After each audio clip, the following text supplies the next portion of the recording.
자, 이 주말의 외신을 보니까요. 미국 LA에서 이 LA 항구에 들어가려고 기다리는 배들이 줄을 맞춰서 그 망망대에 꽉 차 있습니다. 이 항구가 워낙 지금 바빠서 배들이 들어가지를 못하고 있어요. 그래서일까요?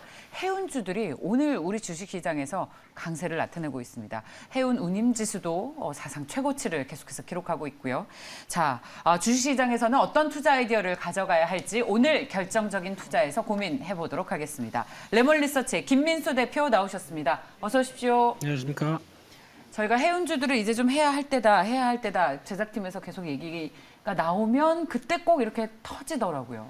네, 미리 하기가 그렇죠. 주가가 움직여야 맞아요. 해야 되겠죠. 하지만 우리는 뭐 미리 또 선고안을 갖고 있지 않습니까? 그래서 미리 좀 네.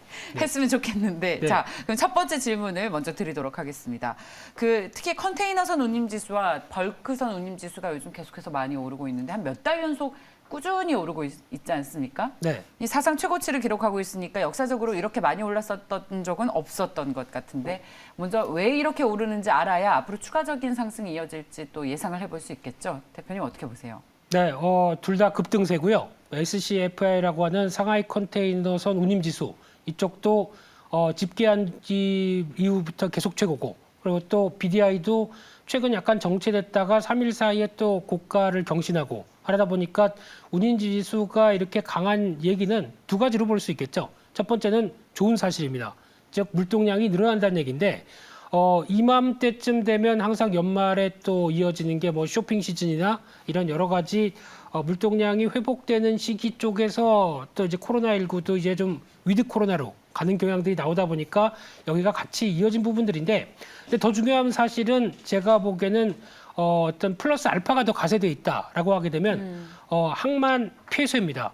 쉽게 말씀드리면은 동남아부터 이어졌던 코로나19 사태가 이어지다 보니까 항만에 일할 사람이 없죠. 그렇게 되면 폐쇄되다 보니까 어떤 현상이 나오냐면 배가 갔다가 못 돌아옵니다. 그리고 거기서 또 선적이 지연되다 보니까 앞서 말씀하셨듯이 배가 이렇게 쭉 줄지어서 있다는 얘기는 떠 있더라고요, 그냥. 그렇죠. 이게 원래 갔다가 물건 내리고 와서 돌아가야 되는데 못 돌아가고 선적이나 하역이 지연될 수밖에 없다라고 하게 되면 배가 그만큼 모자란다는 얘기겠죠. 그래서 지금 쉽게 말씀드리면은 운임지수가 좀 비정상적입니다. 그렇다는 얘기는 이런 어떤 특이한 현상 때문에 발생하는 뭐 원래 지금 시즌에도 물동량이 늘어나는 시즌인데 거기다 특이한 현상들이 같이 발생하다 보니까 조금 더 플러스 알파로 가세되는데 이게 과연 해운 업종에 좋은 소식이냐 이게 가장 중요하겠죠. 네. 근데 지금 운임이 급등하게 되면은 이에 따라서 같이 물동량도 좋아지는, 그래서 즉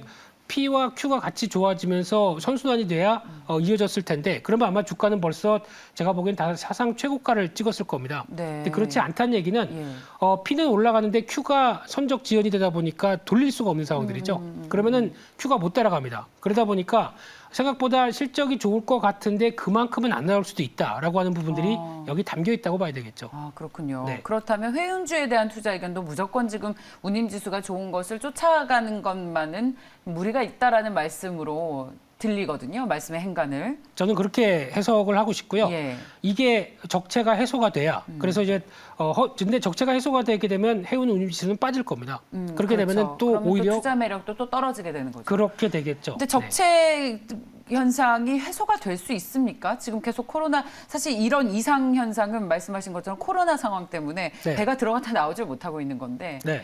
관련 내용이 또 해소될 기미도 지금 보이지 않고 있는데 적체 해소가 될 수 있습니까? 네, 그건 가서 항구에 가서 직접 물어봐야 될 텐데 바쁘니까 저리 가라 그러겠죠. 네, 근데 지금 민수 대표님 유머는 적응이 잘. 그런가요? 네, 죄송합니다. 그러면 아닙니다. 좋아하시는 스탠다드하게 가겠습니다. 아닙니다. 그런데 지금 기준으로 네. 바라보게 되면 업계에서도 그렇게 얘기를 한다고 합니다. 네네. 이 적체 현상이 대기하고 있는 배가 또 물건 내리고 와서 가고 하는 흐름은 적어도 뭐 3개월, 6개월은 계속 이어질 수 있겠다라고 바라보다 보니까 이게 해소가 되기 전까지는 아무래도 일단 가장 중요한 거는 이제 본격적으로 하역할 사람들이 나와야 되겠죠. 그렇죠. 코로나가 풀려야 되는 그렇죠. 거죠. 예. 이게 먼저 선결 조건이다 보니까 이 부분 쪽에 먼저 포인트를 맞추는 게 맞지 않겠느냐라고 바라보게 되면 그분들도 다 백신 맞고 뭔가 이제 돌아가려고 하는 흐름으로 봤을 때는 적어도 한 내년 상반기까지는 바라봐야 되지 않을까 예. 생각됩니다. 네, 말씀처럼 다시 생각해서 말하면 코로나 상황이 풀리기 전까지는 지금 운임 지수가 추가 상승이 가능할 수도 있다라는 해석으로도 들립니다. 네, 예. 네 운임만 바라보지 말자라고 예. 말씀드릴 수밖에 없는 지금 현실인 것 같습니다. 그리고 또 하나의 우려가 바로 이 중국의 헝다그룹 디폴트 우려인데 이게 저희 방송에서 본격적으로 언급하고 있지는 않습니다만 이제 정말 슬슬 좀 봐야 할 것이 제2의 리먼이 되나. 이 중국 내의 부동산 디폴트 우려로 끝나는 게 아니라 전 세계로 만약에 이어지게 되면 네. 리먼 때처럼 지금 좀 제가 아주 극단적인 상황을 가정하고 얘기를 하는 겁니다만 그럼 또 해운주에도 직접적인 타격이 있지 않겠느냐. 이런 투자 의견도 잊지 않고 가져가야 되나? 라는 생각을 지울 수가 없습니다.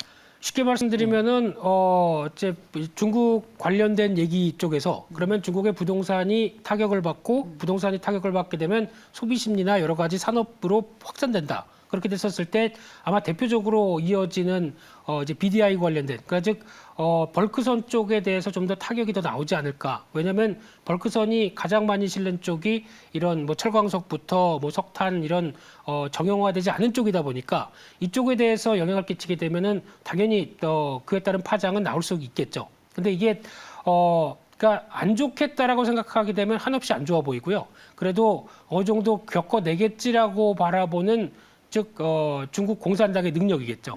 이쪽을 바라보게 되면 어느 정도 헤쳐나가겠지라고 바라보게 됐었을 때 그래도 그나마 개연성은 만약에 여기서 부동산이 타격을 받아서 실물 경제까지 타격을 받고 예. 인민들의 삶이 피폐해진다. 이걸 가장 활동량도 줄고. 그렇죠. 예. 이걸 가장 싫어하는 쪽이 어딜까요? 중국이겠죠? 예, 그거보다 시진핑 주석이겠죠. 예. 네, 아. 인민들이 반란을 일으키게 되면 어떻게 하게 됐습니까? 예. 지금 일당 체제인데 예. 그러다 보니까 그냥 잘 해결해 나가겠지라고 바라보고 있는 입장 쪽에서 바라볼 수밖에 없는 현실인 것 같고요. 근데 그게 지금 파장이 커진다라고 하게 되면 분명히 어떤 변화가 나올 겁니다. 네. 대표적으로 중국의 환율부터 네. 위안화 환율부터 아니면 또 CDS 프리미엄이라고 그러죠. 이쪽 같은 경우나 아니면 또 하이힐드 채권 같은 스프레드도 급등하겠죠. 예. 이런 몇 가지 흐름들을 확인하기 전까지는 중국이 그래도 잘 해나갈 해나가겠지라고 것이다. 바라볼 수밖에 없는 현실이 아닌가 싶습니다. 그러니까 지금 헝다그룹 디폴트로 인한 세계 경제의 어떤 악영향과 관련해서는 네. 투자 의견으로 이어서 생각하는 건 지금 너무 좀 이르다라고 해석을 좀 해보겠습니다. 그거를 생각하게 되면요 주식 못합니다. 못하죠. 네, 그냥 손 놓고 인버스 사야 되나요? 그리고 아니요 네. 실제로 만약에 그게 정말 세계 경제 악영향이 있다면 리먼 때처럼 주식을 미리 빼야 합니다. 미리 빼야죠. 예, 그래서 네. 그런 고민을 정말 좀 진지하게 해야 할 필요는 있을 것 같아서 저희 방송에서도 녹이기 위해서 계속 고민을 할 거고요. 네. 자, 다음 해운 운임 지수에 대한 이야기를 좀 계속해 보겠습니다. 그렇다면 지금 워낙 많이 오르고 있기 때문에 많이 오르면 이제 피크아웃이 되냐라는 네. 얘기가 나오는데 늘 피크아웃 우려가 나오지만 운임 지수는 아랑곳하지 않고 올라갔습니다. 네. 어떻게 생각하세요, 대표님께서는 피크아웃 우려가? 제가 예. 보기에는 지금 시점에 이렇게 물동량까지 강한 시점에서는 좀 더 올라갈 것 같습니다. 네, 그래서 이어지는데 이제 이게 가격만 바라보면서 저게 가격이 언제 꺾일 것인가 이걸 바라보는 게 중요한 게 아니라 제가 보기에는 일단 앞서 말씀드렸듯이 해운업체 쪽에서는 반은 좋고 반은 안 좋다라고 바라볼 수밖에 없는 현실이고 더 중요한 거는 이번에 3분기 실적 시즌이 이제 조만간 도래할 겁니다. 예. 네, 그러면 그때 이제 수출주 중심으로 일단 그동안에 그 원화 환율은 상대적으로 약세를 좀 보였기 때문에 채산성은 좀 좋겠죠. 근데 이 부분에 반해서 오히려 지금 나오는 이제 비용들, 그러니까 즉 운임 비용과 관련된 여러 가지 코스트가 훨씬 더 늘었다라고 보게 되면 실적이 생각보다 안 좋을 수가 있겠죠. 이런 부분들을 더 따지는 게 지금 주식을 하는 입장 쪽에서 중요하지 않을까라고 바라보게 되면 수출업체 쪽에서의 채산성을 좀 이런 여러 가지 요인들 때문에 실적들이 약간 생각보다 제조 원가가 반영이 되는 부분들까지도 생각하게 되면 예. 아마 어떤 비용이 좀 더 늘었다라는 관점 쪽에서 그리고 또 수출을 하고 싶어도 배가 안 잡히게 되면은 수출이 또 지연되는 사태가 할 나오겠죠. 수가 없죠. 예. 네, 이런 부분들까지 챙기면서 수출주를 수출 쪽에 있는 분들은 이 종목 쪽에 대한 실적들을 좀 타진을 해야 될 것 같습니다. 예, 그렇군요. 그러니까 이제 환율이 많이 올라가면 팔 때는 비싸게 팔 수 있어서 좋지만 네. 원재료들을 들여올 때 비싸게 사니까 그런 부분에서 이제 채산성이 악화될 것이다. 네. 이 부분이 좀 훼손될 가능성이 있다. 비용이 올라서요라는 말씀이신데 그럼에도 불구하고 페노션의 주가가 오늘 탄력을 받는 이유는 증권사에서 이런 평가가 나왔습니다. 3분기 실적이 생각보다 좋을 것이다. 우린 늘 예상을 하는데 예상보다 좋은 서프라이즈를 가장 주식시장에서는 좋아하죠. 네. 그래서 주가가 상당히 좋은 것 같은데 어떻게 보세요? 그리고 외국인 투자자들도 이걸 알고 있는지 네. 동반해서 매수를 좀 하고 있습니다. 네, 지금 페노션이 운임 말고 영향을 끼쳤던 부분들은 아마 제가 보기에는 중국의 실물 경기 관련된, 그러즉 대표적인 벌크선에 대한 특히 철광석 가격이 계속 하락하다 보니까 이 때문에 영향을 좀 끼치지 않을까라는 쪽이었는데 생각보다 이런 리포트가 나오다 보면 오히려 좀 그 우려가 좀 심했다라고 관점 쪽에서 오늘 주가가 움직인다고 봐야 될 것 같은데요. 물론 이제 실적 자체가 작년 동기랑 비교하게 되면 뭐 150% 이상 아유. 영업이익이 뛰겠죠. 예, 예. 네, 그런 부분들이 주가의 어떤 긴 시각으로 보게 되면 벌써 어느 정도 고점에 위치하다 보니까 반영은 돼 있다고 봐야 되겠죠. 그런데 이 부분들이 앞서 말씀드렸던 것처럼 만약에 그러면 이게 지속돼서 내년도 이런 150% 이상씩 실적이 뛸 것이냐라고 봤을 때는 아직은 아니다라고 보게 되면 이 부분에 대한 영향권들은 일단 어느 정도 반영은 하되 아직 고민은 좀 필요하다. 특히 이제 적체된 물량들이 어느 정도 해소되기까지는 좀 더 고민이 필요하다라고 하게 되면 실적은 오히려 어느 정도 좋은 부분들이 반영이 한 3, 4분기 정도면 거의 끝나지 않느냐라는 쪽도 생각을 해볼 수가 있겠죠. 네. 3, 4분기 정도면은 반영이 될 것이다. 그렇다면 전략을 어떻게 가져가면 좋다는 얘기인가요? 네, 예. 결론적으로는 제가 보기에는 어떤 목표를 너무 크게 그리고 강하게 가져가기에는 아직도 생각해 볼 것이 많다라고 봤을 때 직전 고점대 부근까지 보게 되면 8,400원 정도가 1차 저항으로 봐야 될 것 같고요. 네. 여기를 돌파하느냐라는 흐름들은 지금 이제 살아나는 거래량도 중요하게 보셔야 될 것 같은데 아직 이 정도 거래량으로 들어오는 부분이면 좀 미약합니다. 그렇기 때문에 좀 지난번에 보여줬던 거래량과 함께 같이 움직이는 변화를 봤었을 때는 그 정도 지난 고점을 돌파하기에 모습들이 확인되기 전까지는 일단 한계로 보면서 대응하는 게 맞지 않나 생각되고 있고요.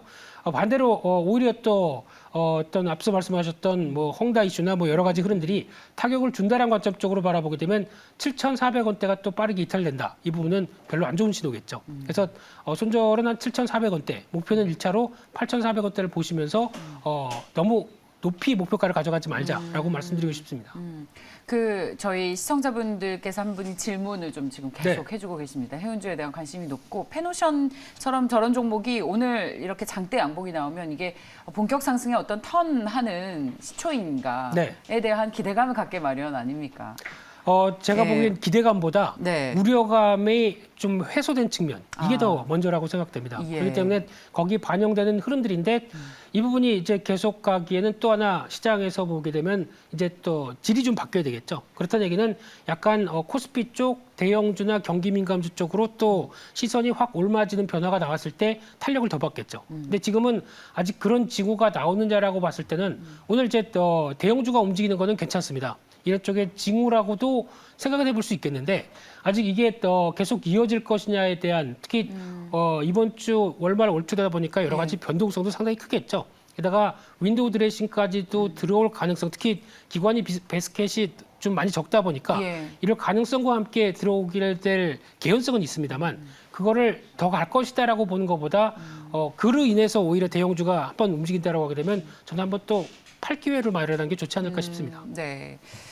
저희 캔디님께서 네. 물동량의 증가가 꺾이는 시점과 원인이 궁금하다. 해운주 전반에 대한 투자 의견을 가져갈 때에 네. 대한 질문을 해주셨습니다.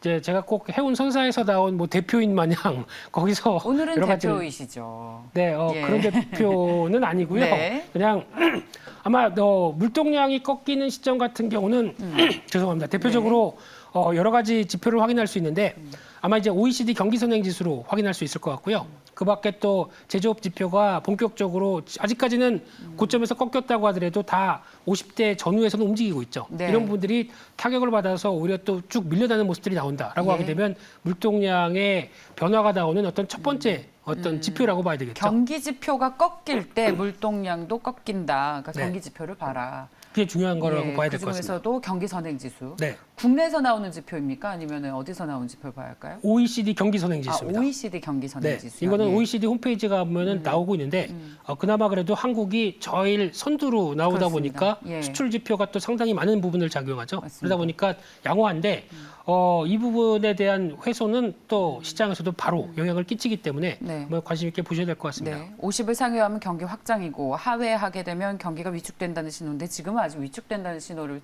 찾아보는 거는 쉽지는 않죠. 네. 지금 수치로 봤을 때요. 네. 그렇다면 마지막 질문을 드리겠습니다. 대표님 시간이 많지 않아서 또 아쉽습니다. 네. 자, 해운주에 대한 탑픽과 투자 의견 정리를 좀 해주십시오. 네, 그냥 안간 종목 쪽에서 찾아보다 보니까 또 눈길이 가는 건 TK 케미칼이고요.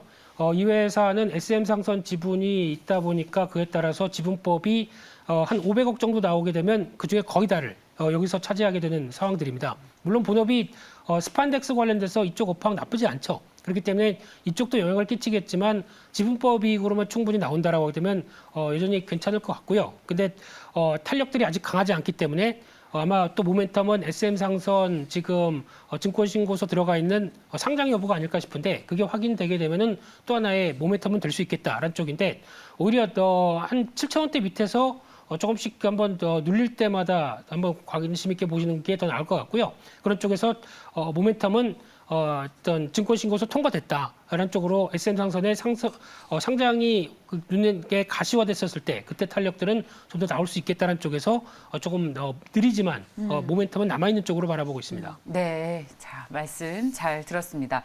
자, 해운주에 대해서 이야기를 해봤습니다. 레몬리서치의 김민수 대표였습니다. 고맙습니다, 대표님. 감사합니다.